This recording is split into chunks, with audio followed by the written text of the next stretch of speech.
Horstmann, the lead vocalist, PR, front person of this fabulous post-punk band called Urban Heat. Thank you so much for taking the time out and coming on my silly, fun little show where I do a lot of band coverage the first part of the year, and I think I'm just going to keep rolling with it. So thank you. Thank I you. I'm super stoked because this whole what I called new wave of dark wave post punk is super fucking awesome. It seems like all of these bands that I've been following the last few years are just getting it right, especially through the pandemic. And I was talking to the Tokyo Teens last night, which is a new post punk project, about how this genre of music can actually transcend a bunch of generations. So based if you look at your fans, you look at the visibility that Urban Heat has received so far, and then I'll get into the personal stuff. It's just really exciting to talk about community. um how do you feel about this whole new post-punk community? Do you feel it too? Is this like this, you could see all these bands and go, hey, we're like friends now and we're helping each other out? Yeah, well, what's really cool and interesting, specifically in Texas, is that I feel like there's this burgeoning sort of like Southern post-punk movement that's really just kind of exploding right now. At the same time, it's so approachable and small that, yeah, I feel like we're all homies and we're able to just we kind of put each other on shows. And because people will book like more eclectic shows, and I'm like, hey, have you heard of Haunt Me? Like we should have them, put them on it. And it's just really cool to be able to do that. Is also like I kind of have this idea of like I want to do a zine where all of the post-punk bands kind of contribute to it, but just contribute our own art and whatever, and like kind of talk about the music, but really just like make it kind of like a scene zine that like we just like, at least in Austin, nobody's really doing, especially not in like our genre. And I just think it would be like super cool. And if we had a bigger movement going on with like more bands that like we didn't know personally, it might be harder to include everyone. So it's an interesting time because it's like easy to include everyone and feel very close and feel that sense of community. That's really something that's worth protecting in a way, but also we want to make sure that everyone's getting the right amount of visibility. It's like, for example, I felt this way, I think 2016, where I went to an art show. It was a spooky art show, and I had to wait in line for 2 hours, and I kept thinking, when the fuck did it become cool to be weird? And so now, especially in Southern California, where I came from, it's just so oversaturated now, and it's like it lost its appeal. So that's why me and Michelle Halloween, I like the whole indie scene. I like all that. And if you do decide to do the zine, make sure Michelle's included in some way. I do a magazine myself.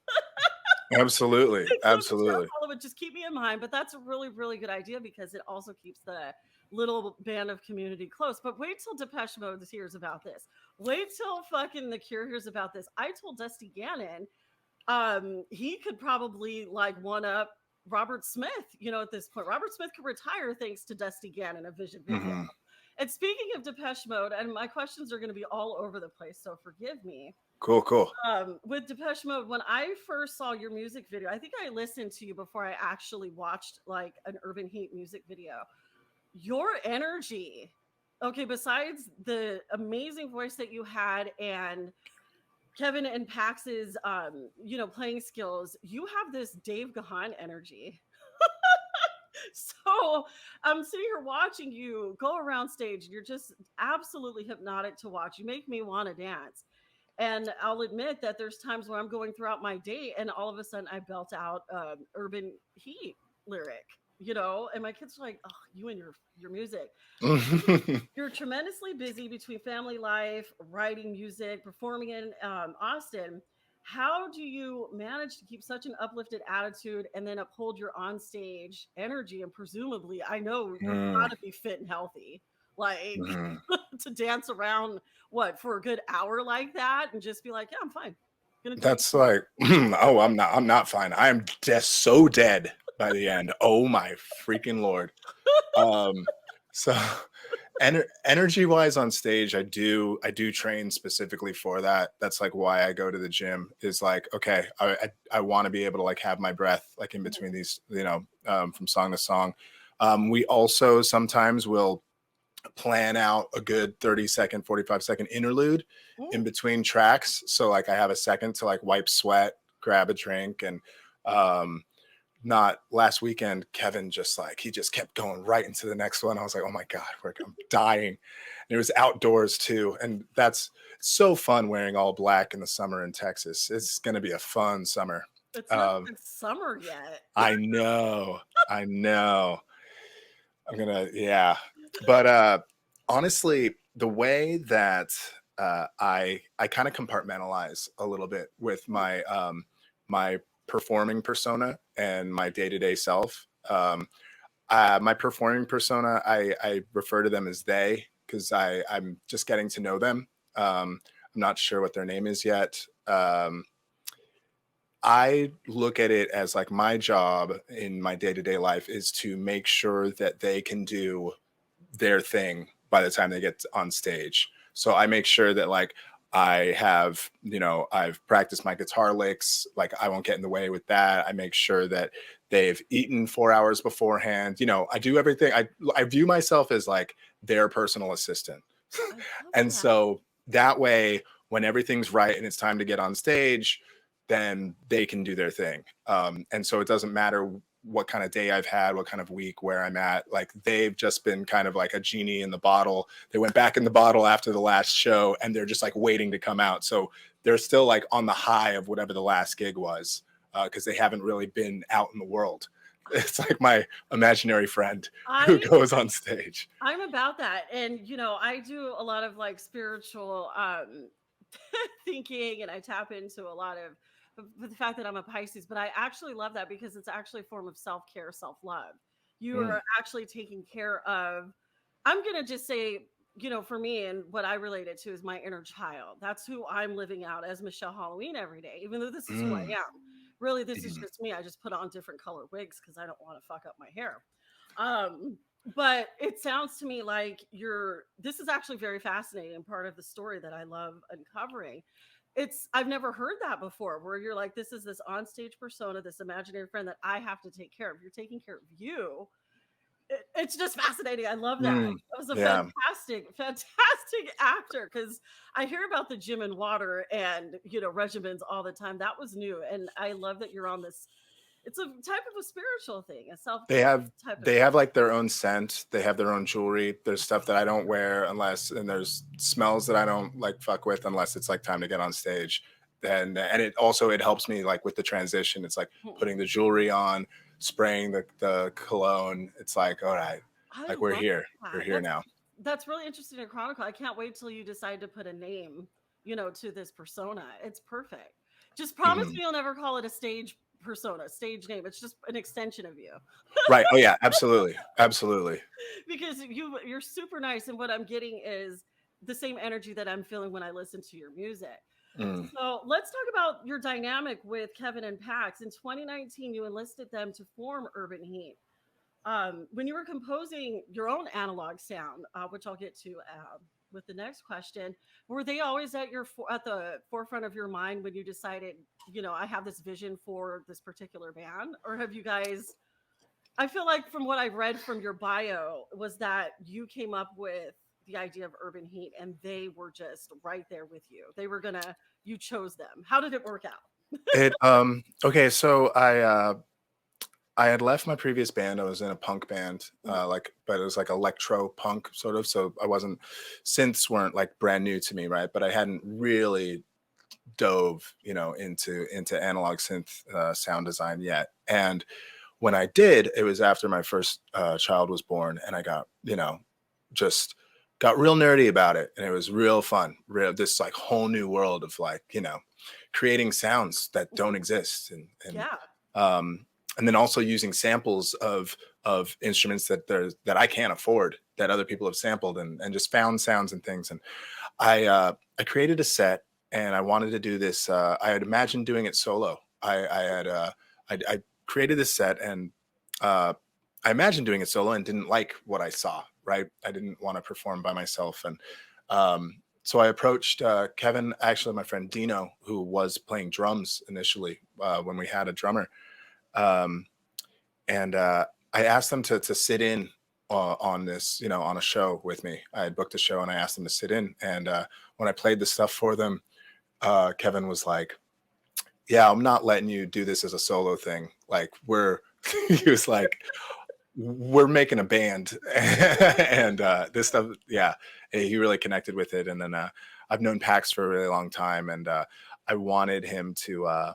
I knew that I wanted to play with him. Kevin and I had known each other from different bands in the Austin scene for a while, and we'd always talked about playing together. And it just we just never both found ourselves with the time, and everything just kind of aligned.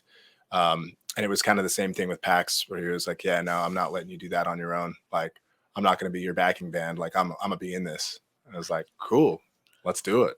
What a dynamic. How do you guys work during the pandemic, especially? How did you guys decide how you were going to record? How did you get through those trying Yeah, times? As it's a new band. So how did you guys, yeah. 2019, it was like huge opportunities await post-punk and all things dark and brooding. And how did you guys manage to record and everything? So Kevin and Pax, I've been really like blessed to be able to have surrounded myself with a couple of musicians who really trust my art, I guess, and where I want to take things. So I actually record all the parts. I write and record everything. And so I was doing that in a studio we were quarantining in North Carolina to get help with childcare. Right when everything shut down, when the first South by Southwest was canceled, it was like, okay, I need help with childcare. So we went with to my wife's mom. We stayed with her, and we drove across the country. I loaded up basically a full recording studio's worth of stuff in our car and drove it out, and then built a studio above my mother-in-law's garage, and started recording there. And the guys I've been, like I said, just really blessed to have a couple musicians who like really trust me and want to help me see my creative vision through. They still have they have a lot of input, just because like when I'm writing, I'm not going to ask them to play anything that would be embarrassing for them. I think sometimes I can be very whimsical and kind of push the extremes of things, and they've helped me kind of, give me some boundaries within which to play. So everything's got to be like kind of cool. Everything's got to have like some attitude to it, anything too happy would get, voted down. So I just don't even go there. And I find it's like with dark music, it's just more therapeutic, right? Like, who needs a happy song? Here's the thing, and we talk about this all the time when I'm talking to bands. It's like vision video, dance music for the end of times. Like, tell me about it. But it's like dance music that you can dance to and have fun with. But if you listen, it's all about his experience in one of the worst times of his life. But there's something comforting about it. I think post-punk offers comfort to those who just feel lonely and who are sad, and it just I don't know, it's comforting around the heart. So it's funny that you're like, oh, we can't put happy shit in here. Like, it's gotta be, look, you can make it dance worthy, but what's interesting, right? Like during a pandemic and during times of political upheaval, like there's a lot of like escapism through music. People want to escape. What I like about what we're doing and what so many others are doing really well right now is just like we're actually talking about real shit and like the real things that we're going through, but doing it in a way that allows us to like still like have a good time together, and it's this therapeutic thing where we're not like ignoring it. We're actually like just saying like straight on, like, I'm really unhappy today and like I'm cool with that. Yeah, it's very therapeutic, and that just goes to like your song. I think one of the first ones, "Simple Love Song," speaks to me so much because, as an aspiring writer, a woman who's been trying to write her entire life, if I could just fucking write the book, I'm my own blockage at this point. I'm blocking myself. But "Simple Love Song" resonates so much because it's like, look, I'm trying to I'm really trying to convey how I feel about you and make this a priority, this relationship or whatever it is. But seriously, the world keeps fucking up my flow. And squirrel, I'm distracted again. Okay. So we were just talking about other Michelle Halloween feature favorites. Like I interviewed Jason Corbett and became friends with him last year. And Haunt Me, oh my god, you played with two of them at a place called Cheer Up Charlie's. I want to talk about that show because I really wish I could have been there. It looked really cool, Willy Wonka, and then two just act. I'm going to start with actors first. You and actors, can you just tell me about that show? What was the energy like? Okay. So okay, so I'm going to tell you a story about before the show even started. Oh, I build guitar pedals, and I like to gift them to artists that we play with that I want them to remember us. You know, I'm like, hey, I built you a pedal, right?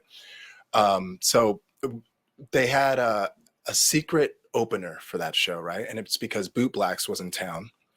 But they couldn't announce the show. So Boot Blacks, it was Boot Blacks, then us, then actors, right? So Boot Blacks and actors, the whole band, right? It's at sound check. They're all standing in a circle. And I had already gone to backstage and grabbed this pedal that I was going to give Jason, right? And so but I don't really realize that it's like both bands just like, you know, that like since we've been playing, we haven't really connected with like post-punk bands outside of our own city, you know, and like not ones that are like really established. So I have I'm not good at I get like little crushes, you know, and I get very like it's hard for me to play it cool if there's somebody that I like really want to talk to. So I like come up to Jason to like hand him this pedal and just kind of like stop because I just like realize that I just like joined this circle with like all of these people that I really respect and like really want them to like my music. I'm like, yeah. So I build pedals and my band is like 5 feet away watching me just crash and burn, just burn. But everybody's like super gracious and like nobody like made me feel strange. I made myself feel strange, you know. But the show was ridiculous. It was just I feel like they are really at the top of their game right now. And it's also like when you see a band on tour, you know, and it's not like the end of the tour, you see them like mid through, like they've caught their stride. They've been out for like 3 weeks and like it's just a machine. It's just a cool thing to watch when you just see things executed so well. Right. But they're also just sweethearts, and they take time to sign their merch with like every fan, take photos with everyone, and like as a band, you know, the whole band stands at the merch table to sign stuff as people are like coming and buying it, and to take photos with fans. It's I don't see bands, you know, do that. So that was really cool. You really don't? Oh, that's so sad. Since I've moved up to Portland, that's all I see is it was harder in LA for obvious reasons. I think I only got personal time, you know, as a, you know, a fan on the fan front. But that's how I feel about Jason. Like when I was actually able to interview him, I was done for the year. I was like, that's it. I have accomplished. But I see what you're saying, where they're at the top of their game. And I can totally attest to how you were feeling. As you saw how I was when you came on screen earlier. I'm like, is this happening? I'm fangirling.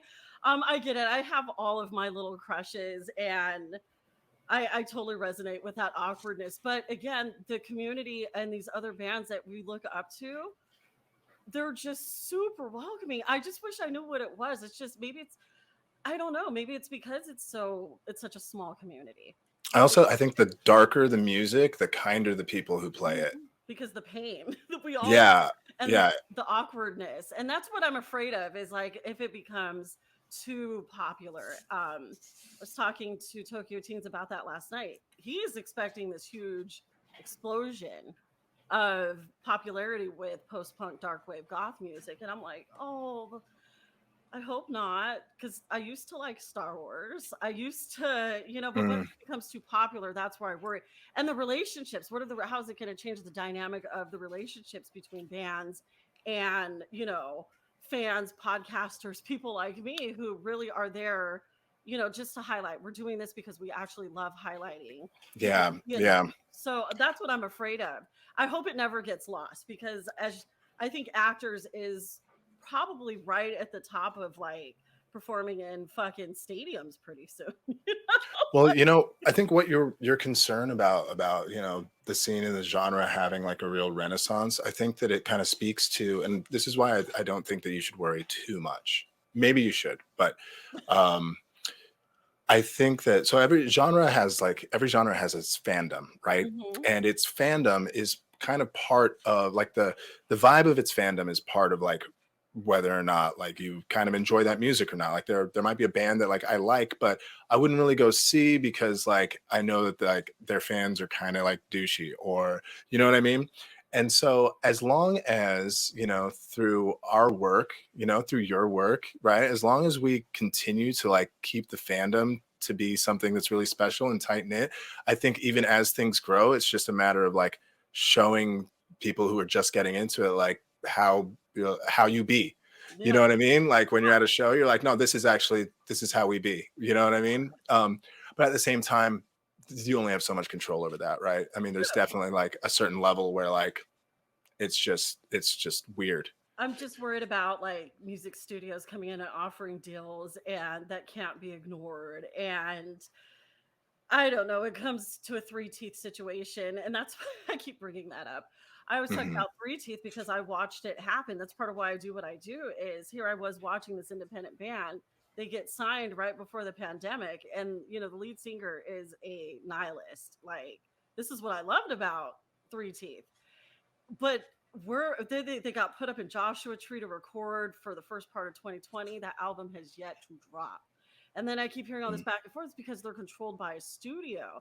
And that's my biggest fear is like once people start throwing money, and that's how I saw like the Southern California horror and haunt community get so oversaturated, is because people started seeing that there was money in it. And us weirdos spend Right. a lot of money on a lot of dumb shit. We really do. Like we spend money on records. I was like, I got Haunt Me's. I haven't had a cassette since the 90s, Yeah, that's Haunt Like, Me. yeah. Look at Yeah. that, because I'm like, Represent. oh, I love Darius. And so it's just one of those things where, as a fan, I like the intimate. And I'm getting older. I don't think I can handle mosh pits anymore. I don't think I can, handle sweaty. I can handle sweaty fans of people spilling beer on me. But can I handle rougher shows at large venues? I'm a little scared, a little intimidated. Mhm. But with that, you have said before that you were this isn't the first band that you've been in. Have you been tied to any other post-punk projects in the past? No, this is like so I was in a punk band before. So like this is like my post-punk project, right? Like it's like I went from playing punk music to like wanting to do something, express myself a little bit differently, but like still with like these like punk roots sort of. But I feel like we kind of go more synth based. And Mhm. um yeah, no, this is my first kind of like foray into the genre, which is interesting because it's sort of like as I sort of started experimenting with just learning sound design really, Mhm. um certain sounds just lend themselves towards different drum, like I believe like if you use like a 3 oscillator like Moog, right? If you pair that with the sound of like a Linn drum, it's just like magic. It's magic. And like it lends itself really well towards like synthwave, right? Especially if you hit like Juno chords on top of Mhm. it and like with like an arpeggio. So the first like, I don't know, the first like 15 songs that I wrote were literally just like straight up synthwave, but with lyrics over it, right? And then just had to like start and then just start sort of like things just started taking shape into, it was like, well, maybe I need to start adding guitar and like maybe, maybe Pax can do some like Peter Hookish like high bass lines with some chorus on there, which we're actually still crafting a bunch of songs for the next like batch of songs. And I'm really excited about that because I kind of, as soon as the record's done, I'm already like, the record's not out yet, and I'm already like looking well towards the future. But no, to answer your question, no, this is my first time. This is my first post-punk thing It's since 2019. it's so beautiful, and I love you do it so well. Again, Thank you. now, It's something that I worry about, you know what I mean? Like coming into a genre and like playing the music and being like, well, if he didn't like grow up, like, because I grew up like punk, you know, I've been listening to punk and that's that's a very like welcoming community, but also like as you get older and grow, there's also like there's a lot of gatekeeping, you know. yeah, Um, but I don't get the same sort of like gatekeeping vibes with post punk. I mean, if post your stuff on Reddit and go into the comments, you'll definitely, oh my lord, somebody suggested posting to Reddit. I was like, yeah, let's do that. And I was like, oh man, I don't, maybe I just haven't found my right room, you know, but I cannot get into Reddit for shit. I Mhm. cannot handle it. In fact, I was watching Male Tears and Hot Me have this conversation on Twitter the other day where a fan had said something like to Darius, like, "Oh, I thought you were more 80s." And that in my experience, seriously, okay, so let's say 2012, I had just heard Cold Cave, right? And here's me going, why am I enjoying this so much? This isn't like fucking Peter. First of all, it wasn't Typo Negative. It wasn't Vocalist. It wasn't Susie. And I'm going, I started feeling guilty for listening and enjoying it so much. And then I went down this whole YouTube. I used to spend up because that's when my kids were younger. I was able to like stay up late at night, and that's when I would be able to do what I wanted to do, which is listen to post punk and watch horror movies. And so I'm discovering all these new things, and then I have they call themselves elder goths now, who is about right. my age and was like, I remember I introduced one of them to go Boy Harsher in 2018, and she was like, yeah, I don't listen to like this new stuff, that synth thing that they use. I don't want to. That's not music. That's not a band. Why is that bitch all up Boy Harsh's ass now? And I'm like, Wow. see what I mean? So Yeah. I'm like, and I don't want to gatekeep her, but I also want to be like, go ahead and put yourself in a box, because I was getting shit from elder goths about my excitement over a lot of these new bands like Mhm. yourself. Um, but then I have even like I have a metalhead friend. She's real tiny, this metal death metal chick, and I'm like, dude, I just interviewed fucking Death File Red. She's like, oh, I only listen to Iron Maiden, my old stuff. And I'm going, okay, keep yourself. Let's keep beating that old drum. All Mhm. the pun intended. So it's just really funny how there's gatekeeping. Reddit is, I think that's what it's for, is just people to fucking troll and gatekeep. So Right. my Yeah. advice, just hang out at Twitter. But I know that there's a lot of like benefits to Reddit too, but I don't have the attention for that. And Right. it's Yeah. also pissed me off because I mean, I can't believe how much work I've gotten done in these last 2 days from not watching the Amber Heard Johnny Depp trial. Mm. It's Just like, ignoring it. Yeah. Yeah. well, it's not on this week, and next week is a different story. That's why I was like, I'm out of Oh. work this week. Okay. But see what I mean? My distractions, but that's part of the magic. So this is you said that you grew up punk, and I have to ask because I'm a woman of color too. Have you always lived in Austin? And what was your experience like as a man of color in the punk scene back, in your at the height of your punk days, let's just say. I'm just so happy you're asking about this. Oh Okay, so yeah. I love it because we have to talk about it. yeah, yeah. So I grew up in Lompoc, California. Oh, It's okay. just an hour north of Santa Barbara. And I grew up in a very fundamentalist household. I wasn't allowed to listen to music that wasn't like gospel. I wasn't allowed to watch movies that weren't black and white, like because my dad thought that once colorized things happened, like everything just became trash. So I could watch whatever I want. And there's some really gnarly black and white films, like for sure. But I was allowed because it was black and white. So I went to a private Christian academy. I was the only black kid there. I didn't really. So my mom's a Jamaican immigrant. My dad's German and Irish. Mm. And so I just identified as my mom's Jamaican. I never really like thought about my skin color. And at one point, her name was Jocelyn. There's a black girl transfers into our school. This was like fifth grade, Mm. and everybody assumed that we were going to be like an item, right? Like hormones are starting to go and stuff. And I was like, why does everyone think that I'm going to date the black girl? And my best friend's like, well, you're black. And I was like, my whole everything. I was like, That moment. You what? And I was like, Mom, I was like, Mom, we need to talk, you know? And so I was the only black kid at that school for quite some time. What happened was there was a kid, Dustin Hall. He came in 7th grade, and he introduced me to like, first it was like Christian punk, Mhm. right? And then there was like, then we got into like Against All Authority, and just kind of like down that rabbit hole. I kind of split off into like skate punk Mhm. when I was like 19, 20, into like Pennywise and then Bad Religion and like No Effects. That was like, Bad Religion's probably like my favorite band of all time. But for a long time, it was just me and Dustin Hall and another kid, Jeremy. I got expelled from the school because they thought that we were starting. So there was like all the kids who, like, everybody ate lunch in front of the gymnasium at these tables, right? And it was always like a thing, like, oh, who's going to sit at what table or whatever. And so my friends and I started eating on the side of the gym. We would just like ignore the tables, just go on the side. And then we kind of just started like grabbing all the other kids that like didn't have people to sit with them, and like didn't, and just being like, hey, like we're sitting over here, you guys want to sit with us? And then we just like bring them over and just like listen to like our Walkmans and just like share music and be like, what do you think of this? And like some kids were into it, some of them weren't, but it was like the kids who like didn't speak a lot of English, or like, you know, like the kid with like really bad acne who didn't have like friends, and just like the school was just so small, it was just like really, really easy. If there was anything about you that didn't fit whatever the like kind of homogenous thing was, like Mhm.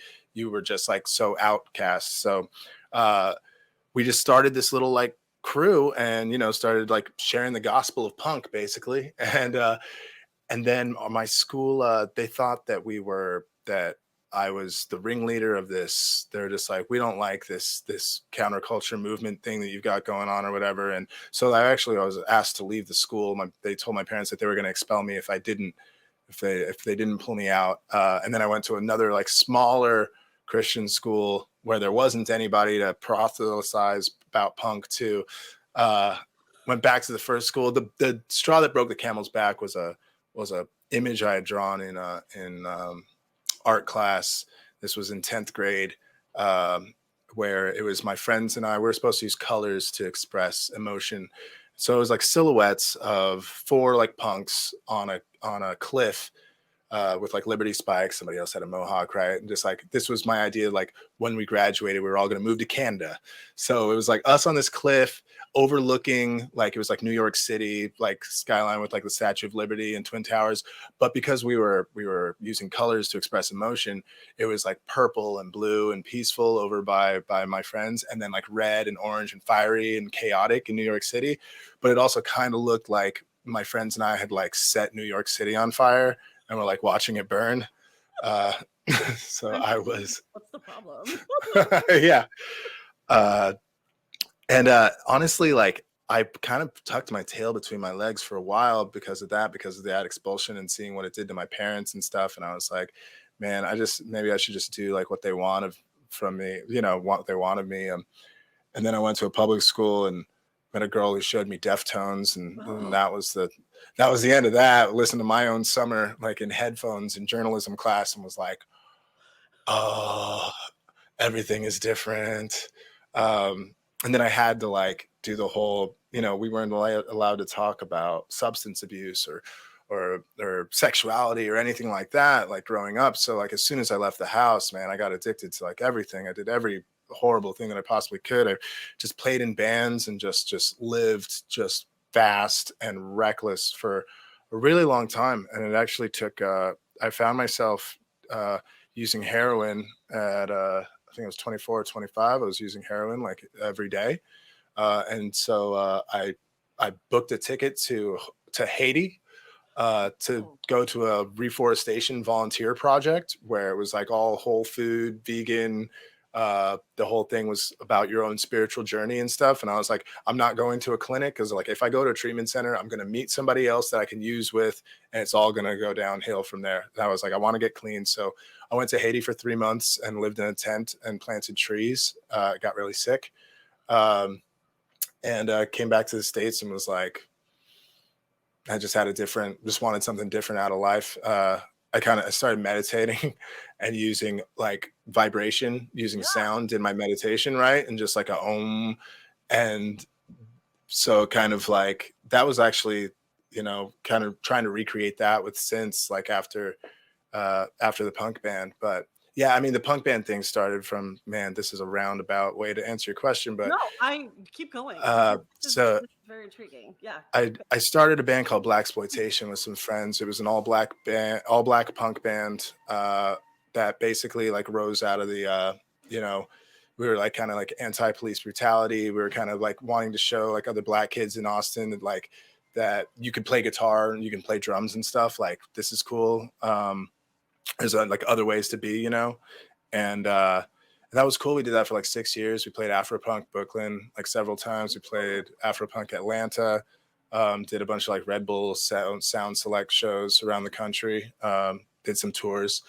But I was still like I wasn't using heroin anymore, but I was still like using like other drugs, other substances and drinking. And basically my first daughter, when she was born 4 years ago, I was like, I don't want to have anybody in my life that I wouldn't trust to be around my newborn. And so I quit my band. And then 8 months later, quit drinking and started playing synths because it's something I could do like at home while my kids slept. So that's real, I played synths in Black Exploitation, but I really started doing synth compositions and things like after leaving the band. And still, I'm a musician, so I've always got to create something, but just fell in love with synthesizers. And then like being able to kind of like go back into that meditative state by just like, man, I can just put a drone on C and open and close this filter and just like, this is good. This is like, It just yeah. opens up a whole new creative world in this world in this chapter of life. Fuck, you're fucking fascinating. Your whole story is just, God, this is so exciting. Your story is everything because anytime I talk to Black Goths, I did this whole series called African American Goth History in early 2020 because I was like in the Halloween scene thinking, oh, well, I'm starting to see other Black people in the scene. It used to be just me, and it still is just me a lot of the time where I'm like, fuck, I'm the only like Black person in here. Like, fuck. But it opened up this whole new world for me where I was able to connect with Black Goths around the world, around the country, I should just say. And then we all rallied this whole thing out. So it's beautiful for me to highlight Black artists. Like you were saying, there's other ways to be than what society views Black people as. And then you, on top of that, with your addiction struggle and where it came from, you lived a sheltered life. And what happens when we live a sheltered life, we go out into the world and we're like, fuck, I did the same thing. But I also became a mom really, really early. So I didn't have a choice. I'm wilding out now. But I don't want to use drugs because I'm scared I'll die. And I don't want to die right now. Especially, you know what I mean? Yeah, don't do that. Yeah. So I'm like, even with drinking and I smoke a lot of weed, but the dream, I get it. I get your story. It makes so much sense. And it really resonates as who you are now. And then the love that you have for your kids. And I get it. I get it. Mine are adults, and I have two adults and two teenagers, four of them. And just the transition, the phases of motherhood is, oh my God, it's something else. And it's really hard, especially when you're a creative type. So you're at the most beautiful point because you have these little babies and they can look up to you. You have such a wonderful story. Always be honest with your kids. That's all. I will. I am so far. Honest.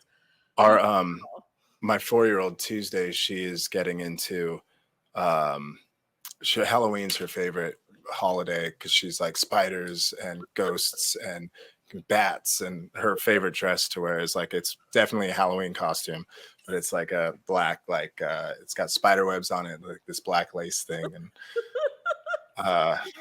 it's awesome. Encourage the weird. Now, how do you, if you don't mind me asking, how do your parents respond to what you do now? Or are they still having I try my best to keep them as sheltered as possible. The way that they did me. That's not, you know what? That's not a bad thing. I get that.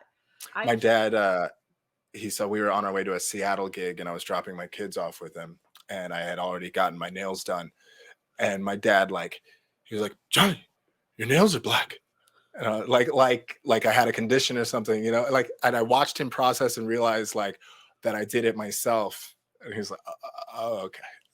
So he just Like, left. No, he doesn't ask questions. yeah, yeah. I mean, they're getting a little cooler in their old age. You know, they're grandparents, and I think becoming a grandparent helps out a little bit. But yeah, I just try to shelter them as much as possible. There's some things that they're going to see, but it's fine. The way you perform, honestly, it's beautiful. And I, again, just what I have seen, I get it. And as a parent myself, I would be like, go to this show. But I too, I have parents who I can't, I'm trying not to get frustrated, but I had to cut them off, for a Mm, while. Um, but I'm thinking of like, we'll have to compare dad notes. But I'm like, how the fuck am I supposed to explain this to my dad? He's not getting it. Specifically the trans kid thing. I saw that you had wore that shirt that said protect trans kids, and you were like, look, we're not a political band, but you may see me wear this shirt. Message received, and that's perfect, which draws, trans kids and people feel safe being around your spaces. So that's a mhm. really good story. And you're protecting your parents from their ideals too. Because when they get older, I'm just starting to realize, oh, there's just nothing you can There's yeah, do. yeah. And it's kind of like it's kind of heartbreaking, It is. to if you really think about it, it can get really heartbreaking. So I just we just kind of separate when it comes to some of those things. Yeah, no, I get it. And as long as they love and respect you, then that's all that matters. Yeah. Now, you mentioned Seattle, and I think that's when I found you. I found Urban Heat was you guys had performed in Seattle at some point last year in 2021. And fuck my God, I'm about 2.5 hours south. And I would have went, but I don't know why. But I think that's when I heard about Oh. Urban Heat. Any chance? I know when I talked to you on the phone, you had said, well, tours is a little difficult right now because of kids. Would you get to go to a show like elsewhere around the country if you were invited, even if it wasn't for tour? Oh, yeah. Oh, no, absolutely. So we're currently looking at and trying to court we're looking for a North American booking agent. We have some friends who right now our team is kind of all volunteer based. They're people who have worked in the industry, still work in the industry, see some potential for Mhm. us and want to help us grow, and so they're working for with us in like unofficial capacities, which is great because I don't have to give them percentages of anything. um so there we have folks that are like sending emails on our behalfs, and so there's some potential, there's opportunities coming up. But the thing with touring is I love it. I was looking forward to in the beginning of this project. I was the one who was like, "Hey guys, hope you're ready to like sleep on some couches because like this is part of the journey. Let's do it, right?" And then as we the project has grown a little bit, and it's like uh, we should get on the road, but we also just only have so many hours left in our lives, right? So when we tour, let's make sure we do it well. Let's it can be really difficult to go play for 12 people for $50 and then Exactly. have to crash somewhere. And when you're crashing and you can't afford a hotel, you're always on, you're always performing, because if you're crashing somewhere, you're probably crashing with somebody who saw the show or who's a fan. So you need to be like, you're still on, you aren't really taking that hat off yet, and that can get very, very exhausting. I like that you pay attention to that. That's really interesting because I'm sitting here offering bands like my basement here when they come through Portland, and I would hope that nobody's putting on a show for me because I'm like, honestly, I like sleeping. Oh, All I, you know we'll what I stay mean? with you. I'm I gonna won't put on a sleep. show for you. Oh yeah, don't put on a show. I was like, I'll be down in my pajamas, my bonnet, getting coffee. I'll probably just ignore you. Uh, Also, we're homies now, Michelle, so it's yeah, we're different. cool. So just come It's on totally over. different. But Yeah. it's good because I'm like, come on over. And here's my husband. Stop inviting all these crushes of yours in my house. It's not like that. No, we would do a fly out date to Portland in a heartbeat for sure. Fuck yeah. Okay, I'm gonna start Yeah. talking to my people then. Because I'm like, can you go? Honestly, I wouldn't mind going to Austin because I have Heat, I have Death File Red, Clay. That's the metal band I was telling you about. Haunt Me. Who else was from Texas recently that I was talking to? I know there's a film director down there that's super fun. He's a little rednecky, but I can deal with him because he's fun. He has a good, and he like Mhm. has a good sense of humor.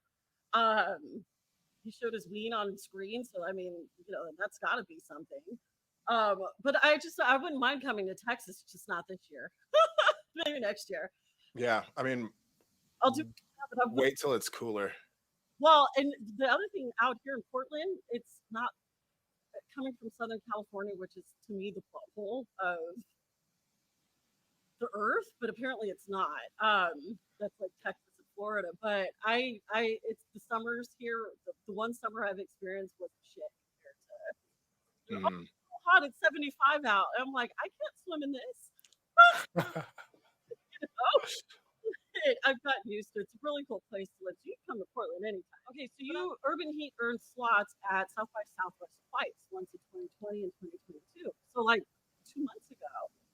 What? How does being included in South by Southwest twice now, and I'm assuming next year too? How does that feed your inspiration, and what was your reception like? So we'll start with the second part. The reception was, oh my God. We had I think 7 shows in 7 days or something, like 8 shows in 8. It was a lot. It was a lot. And every show, when you're playing that many shows, and when it's South by, some shows are like a dark like club show on like a Sunday night, and like everybody is, even like new people are singing along, and it's just like you're all sweating together. And we had some incredible shows, and then we also had some that were just, there end up being, playing for people. It's like 5 PM. People are sitting at picnic tables, and it would have been a lot better for like an Americana band or something, but like here we are. At the same time, there's like the freaks come out for stuff like that too, and it's just like always great to just like give a kid a hug who just feels seen. They're like the 3 kids that are at the coffee shop, the random coffee shop gig that we do, and there's like 3 kids there that are like dressed in black, and they're like, they feel seen, and you can like give a hug. And it was really good.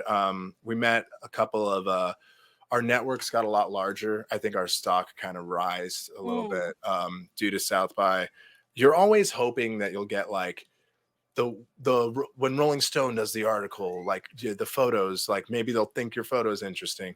And none of that happened, but it was nice to like, I think as a band, we've always thought about our stage show, but I think South by was the first time that we really kind of dialed it all in together as far as our visuals and our aesthetic and everything, and it felt cohesive. I think that was the first time that somebody could like just see us and be like, "Oh, that's a band," rather than like those are 3 dudes wearing all black. Like it's one thing to just be like 3 people in all black, and another thing to be like, "Oh."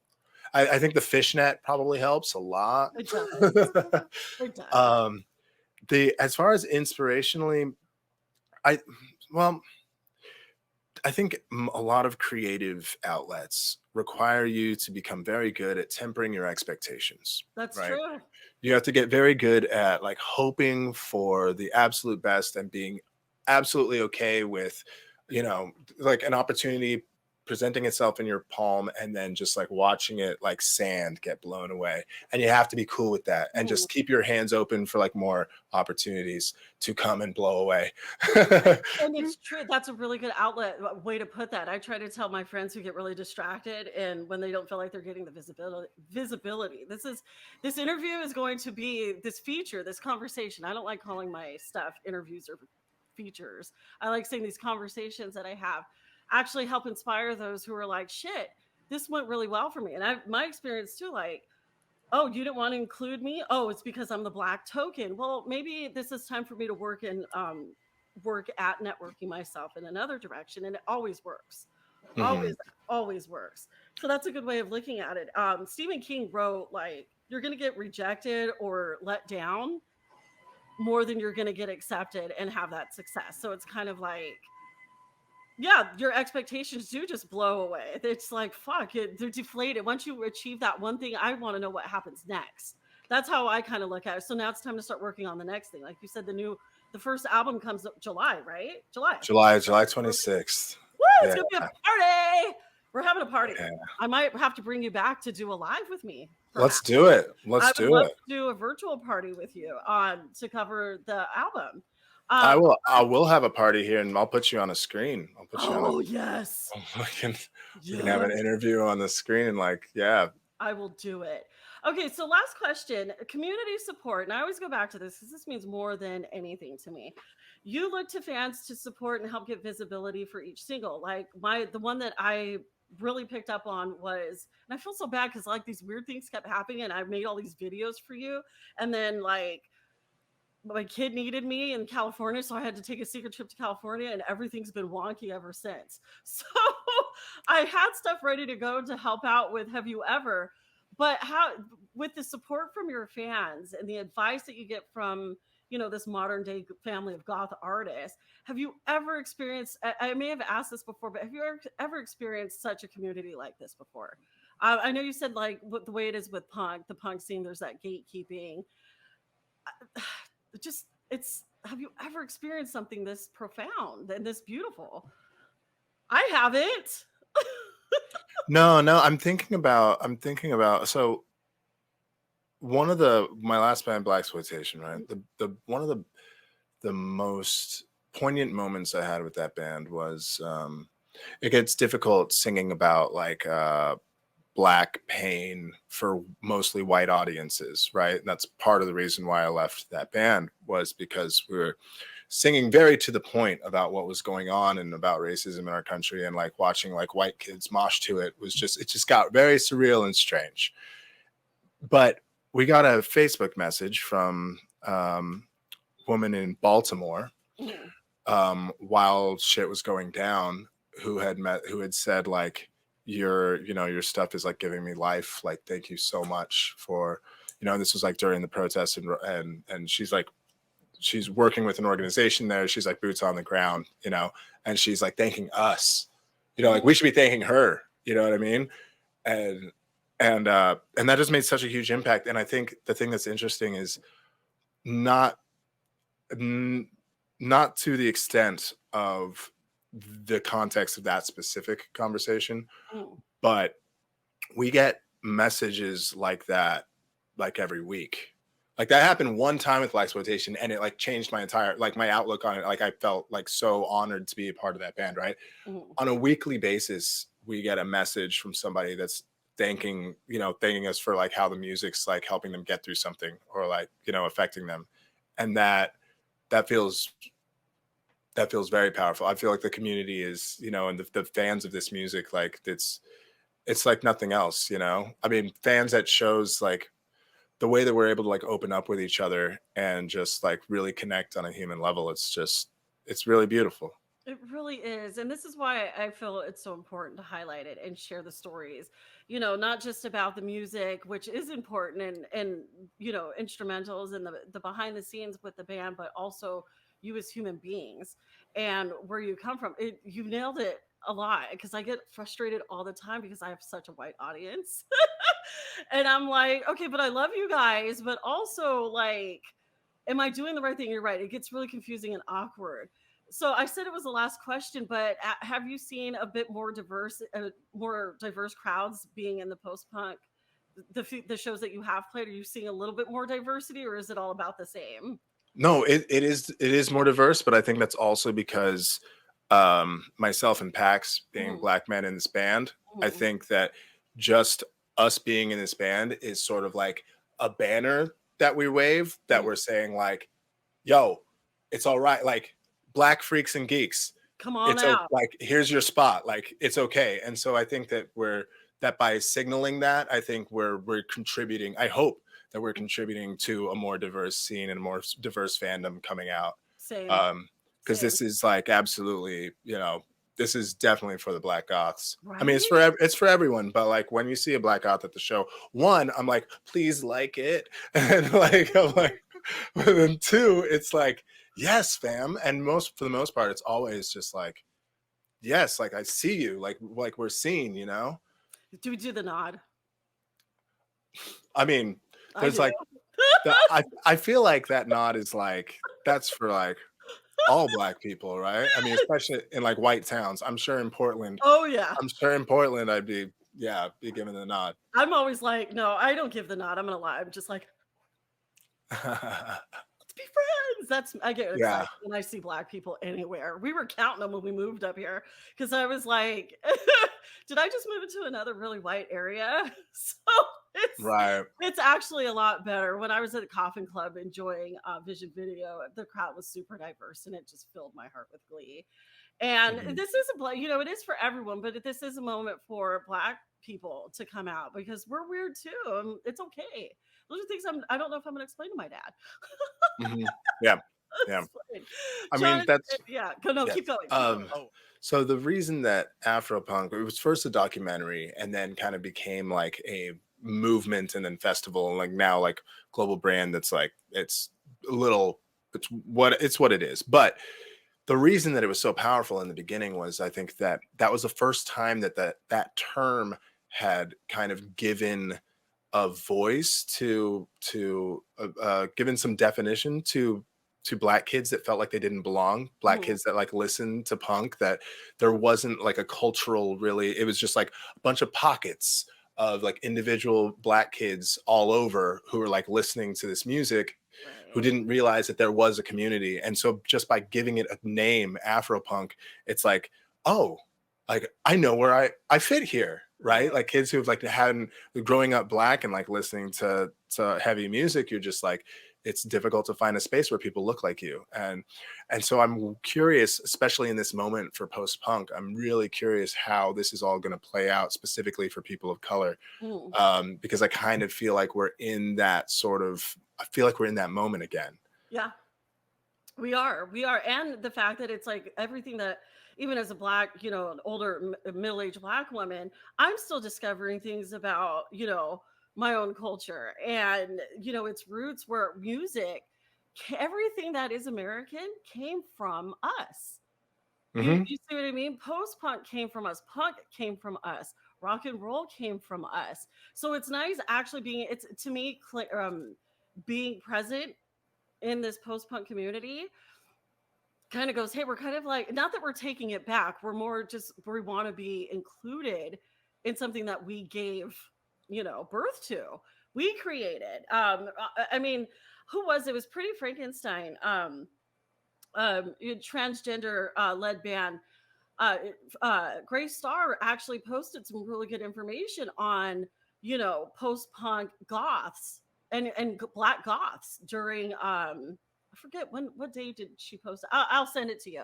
Yeah, please I'm do. taking notes, but there is a presence, there is a goth presence. I've seen them come out again in the last 20 something years that I've been in the LA goth community.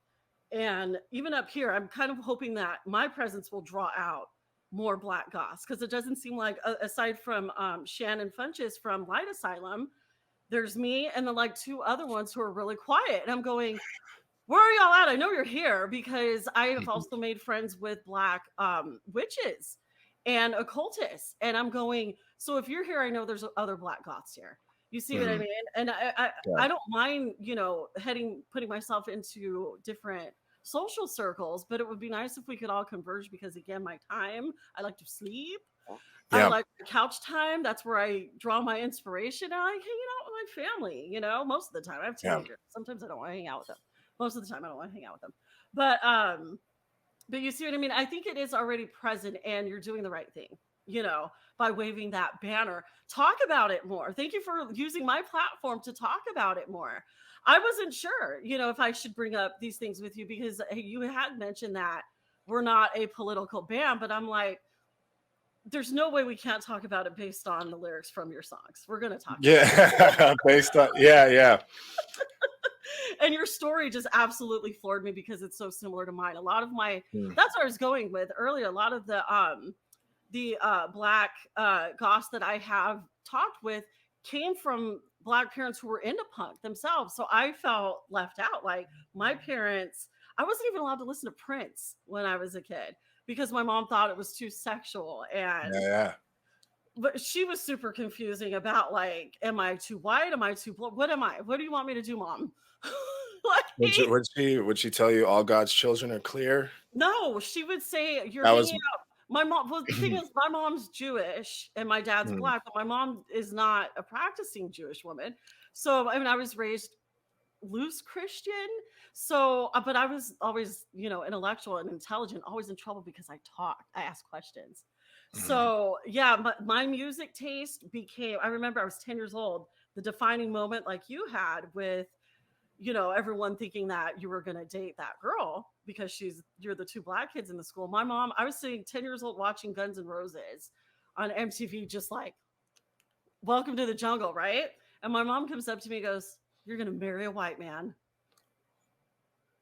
I'm 10, and I was like, "But Wow. you're white." And I'm really confused. And I knew my dad was black. I knew it just didn't matter until that moment where my mom was the one who defined it, but then told me I was being too white all my life. Wow. You know what I mean? And I'm going,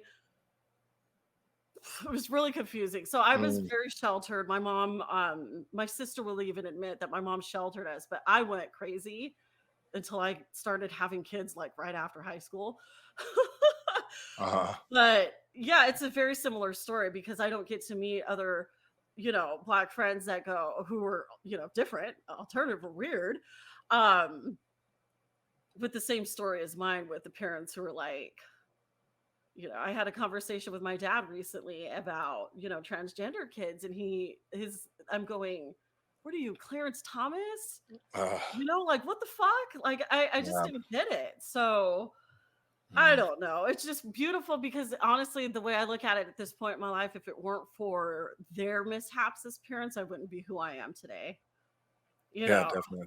I would Definitely. not be who I am today. And I'm glad who I am today. Yeah. So, Well, I mean, and to bring it back to, dark music, I mean, that's kind of like what it's all about, right? It's like mhm. I wouldn't erase like the pain that I've gone through because it makes me who I am, like so I can celebrate it. Yeah. And You with through poetry, through music, and you celebrate it. Very Anyway, cool. Jonathan, kid time. Thank you so much. You have no idea what this meant for me personally. I cannot wait to share this with your fans and my following. And, I don't care what reception it gives me. Your story is so worth hearing. I cannot wait to exploit it. Uh, well, Not it's exploit it, I'm sharing it. yeah, no, no, no, absolutely. It's funny, like I'm glad to I'm glad to be putting that information out there with you. I guess, Good. I'm there's glad I'm a safe person for yeah, bands. I yeah. admire you, so I want you to be able to feel comfortable and trust me too. Yeah, I didn't know I was gonna go all there. I don't think you even asked me for my. I think you just you asked me about being black in the punk scene and growing up, and then that just It yeah, feels good, right? Because I don't want it to feel, Darius said the same thing. It felt like we were having a conversation with friends. It's not, yeah, and that's what I try to, set myself apart with bands. It doesn't have to all be professional. Let's talk about the trials and tribulation and the truths of it all. And honestly, we can't talk to white, nothing against our white fans, but we can't talk to them in that same manner. I won't do it anymore because I feel like yeah. it gets exhausting for me, and I don't feel like it's my responsibility anymore to discuss the Hmm. black struggle with white people. um Absolutely. I might give an answer, but as long as I'm a safe space, that means that actually is a really good compliment. I'm glad it was with me. um Yeah, that makes me feel worthy. and I think the reason that we kind of present ourselves as apolitical, and we're not, right? But I think we present ourselves that way because I want to bring folks that if there's like a signaling, I don't want to signal to people who might disagree with me on some issues. I don't want to signal to them that they aren't welcome in the spaces that I'm making, Mhm. because they are, and I want I want to be able to expose them to different people. I want to expose them to different ideas. I want them to like be able to get into the band without really understanding what we're trying to do, and Mhm. then listen to lyrics and then think about things outside of their own experiences. And I think that that's the only way that we'll be able to sort of to we're never going to change anyone's mind, but we can provide a atmosphere where like an experience that could be mind changing can happen, Yeah, you know. even if it um is just one person, Totally, totally. that So one I person. try not to be to alienate anyone, and it's just it's not for a fear of approaching difficult conversations, because that's definitely not what's going on. You know what I mean? I think it's a conscious choice to like be like, I'm gonna bite my tongue on this one because, you know, and Yeah. it's funny watching you know, your follow count go down when you say something that needs to be said. It's funny watching it, but sometimes it's worth it, especially like with the Protect Trans Kids. I mean, what's going on and what had been going on in Texas and is still going on in Texas. I think it's important to signal that stuff is signaling to anybody who might be looking at our page Mhm. that like that at least these people, at least we see Right. you, you Yeah. know?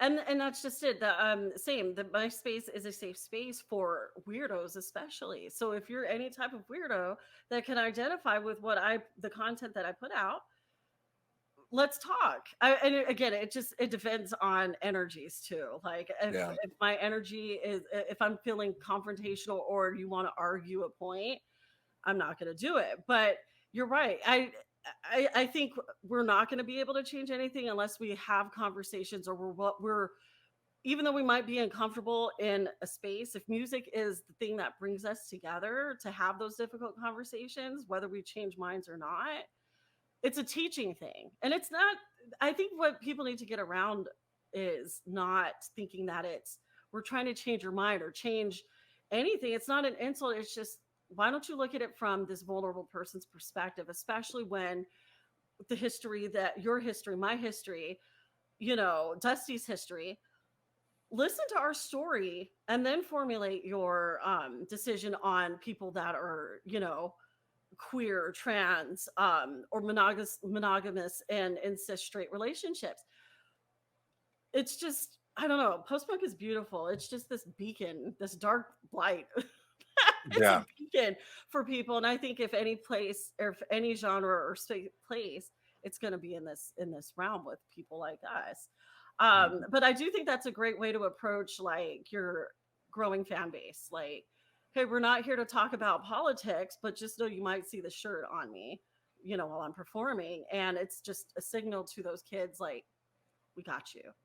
Mhm. Um, yeah, I what's going on right now, and it's like I've seen a lot of people and a lot of musicians and artists, they're starting to get exhausted again. And I'm going, you have to keep creating.